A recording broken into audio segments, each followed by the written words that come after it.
My name is Kent Moore, and I serve on the Kansas Corn Commission as the chair in District 6. And we're here today, this morning, on our farm here in northwest part of Pratt County, Kansas, about 80 miles west of Wichita. Our family farm has been here since 1877. Large part of our acreage now is irrigated. My name's Paige Clausen, and I live in Satana, Kansas. I farm here in southwest Kansas with my husband and his parents. My kids will be the 5th generation on our farm. The main crops that we grow are corn, sorghum, wheat, and triticale for silage. From time to time, other crops are grown around here, but that's mostly what we do. Our farm is half irrigated and half dry land here in southwest Kansas. My name is Brett Grauerholz, 5th generation farmer here in north central Kansas. We are a corn soybean rotation farm with dry land and irrigated. We have a small cow herd, very small pasture, but our main thing is row crops. It is the row crop production from start to finish. Our farm started developing irrigation in the late 1960s. My dad started developing it in about 1967 and 68. And that's kind of expanded over time to where a large percentage of our farm is irrigated now. That's regulated. The state of Kansas keeps track of the acre feet of water we have. We only have so many acre feet of water available to us in any single growing season. So it means that we take management of those resources very, very seriously. So we have a mixed operation here. We're 50% dry land, 50% irrigated. Our irrigated water comes from the ground, or it does come from surface water out of the river. What comes out of the ground is different than what comes out of the river. What comes out of the river, we have to test differently than what we test for what comes out of the ground. We irrigate in southwest Kansas, first of all, because we have the opportunity to, because of the Ogallala Aquifer, but because of also our climate. We're in a pretty arid climate. We average about 17 inches of rainfall, but a lot of times that 17 inches doesn't come at the perfect time for the crop. So irrigation helps us to be a lot more profitable. It also helps us maximize our land, and the opportunity out there. Like I said, we're 50% dry land, so we do have dry land, but kind of a comparison of the two. On irrigated corn, a good irrigated field, we could yield 3 times what we can on a dry land field. And there are years where we'll never put a combine in a dry land field because it burns up, but usually we're able to still continue to have an irrigated crop because of our irrigation water. A great example is today it's over 100 degrees out here and the wind's blowing 20 to 30 mile an hour, and the crop looks pretty stressed. It's happy because it has water under it, but our irrigated crops can withstand that a lot longer and can withstand a lot more of those days, which is typically what we get in July and August in southwest Kansas, which can be really hard on a crop. The things we try to do to maintain some sustainability and some efficiency, we have like 20 plus years of yield data. And that helps us determine what day length of corn to put out here, what type of maturity we're talking about.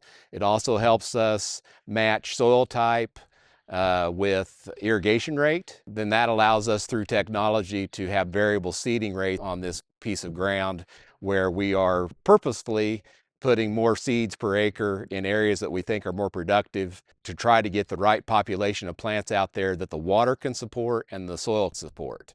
Technology is wide-ranging, anywhere from just the mechanics of how we do things with the planters and the tractors that have the ability that they have nowadays, and basically also just hybrids. I mean, they've gotten so much better over time.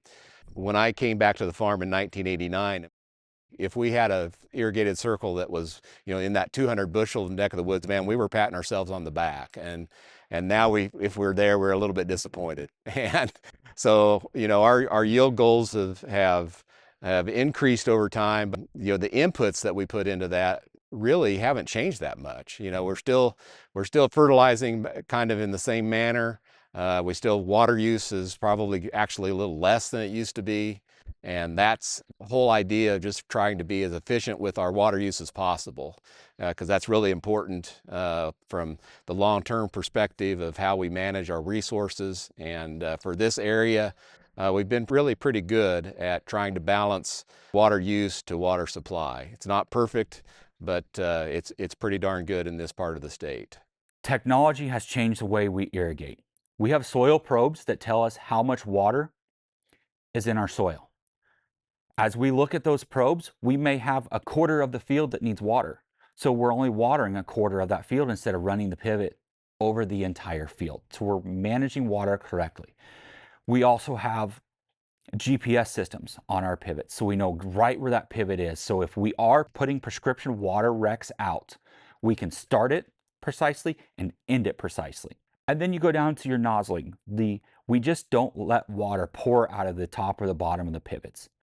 To help manage our irrigation water, we do a lot of different things. One of the most important things is looking at all of our pivots and making sure we're getting the water as low as we can in the crops. We try to drop the nozzles down. That way the evaporation isn't as much because it's getting the water where it needs to go. We also, a really cool technology that we use is we can control all of our irrigation pivots on our phone. And that allows us to keep really good records, first of all, but it allows us to know where our pivots are at all times. It also helps us know when a pivot is stuck or something stops, so we're not wasting water. Another new technology we've implemented in the past couple of years is moisture probes in our field. So we have some moisture probes that go down to 48 inches, and you can tell where the roots are pulling water from and when you can get off for a few days because you know that your profile's full of water. We're not just wasting water, continue to irrigate, but we can get off of it and maybe share water somewhere else. Kind of a couple different things on the irrigation side of corn. The first thing, we have a vast network in this area of weather stations that can provide us hour by hour data in regards to what the evapotranspiration is. The other thing that we employ on our farm is a system that uses soil moisture probe that goes down into the root zone 3 feet, so we can monitor what the soil moisture is in those different 3-foot zones that the plant's using. The other thing that this system uses is a small tensiometer on the corn stalk itself, and that thing is basically just measuring the expansion and contraction of that stalk. But what that does is that stalk monitoring and the soil moisture probe data is all getting crunched into real data that we can use to determine whether or not, hey, can this thing be off for a certain period of time before we make the next circle, or is it, right now we're at a critical stage of development because of right in the middle of the reproductive phase of tassel and pollen shed and starting to develop that ear. So those tools are what allow us to try to be as precise as possible. There's still, there's always going to be the culture part of agriculture, but we obviously have the tools available to us to use that data to help us make as best decision as possible about irrigation. We really monitor what we use because here, especially in Haskell County, our irrigation water is pretty limited and it's been limited over time. And my goal as a farmer and an irrigator is to let my kids irrigate something someday. So we've shut a few pivots off since I've been farming in the last 10 years because of lack of irrigation water. But our goal is to be the most efficient as we can be with what we have. The Republican River is just amazingly important in this area. We have a lot of irrigation as it follows a river. Some of it comes out of the river, some of it's through a canal system that was created back in the 50s. Farmers came together, they created this canal system. A lot of it's underground, piped straight to the pivots from a couple of man-made lakes that were specifically put there for irrigation. Everybody came together, invested in that. So the Republican River Valley, all the way from the minute it comes from Nebraska all the way down until it hits Milford Lake, is just amazing. The amount of corn that we can grow through this section of Kansas is just phenomenal. I think one thing that's really important to understand is just the complexity of running a farm. It's a business, you got to keep that in mind, but it's also a lifestyle that we enjoy, obtain a lot of great pleasure from. We've got a couple of kids. I'm the 5th generation, they represent the 6th generation of being involved in this farm, and proud of that fact, proud that we've been here for so long, and hope that continues into the future. I love the fact that my husband and I get to raise our kids on the farm. I was a 5th generation farmer. My husband is a 4th to this area specifically, and our kids will be the 5th. The ability for them to get to see what we do every day. The other day, my son was so excited because he got his own hoe to help hoe weeds. I hope that that excitement continues on with the farm throughout his life.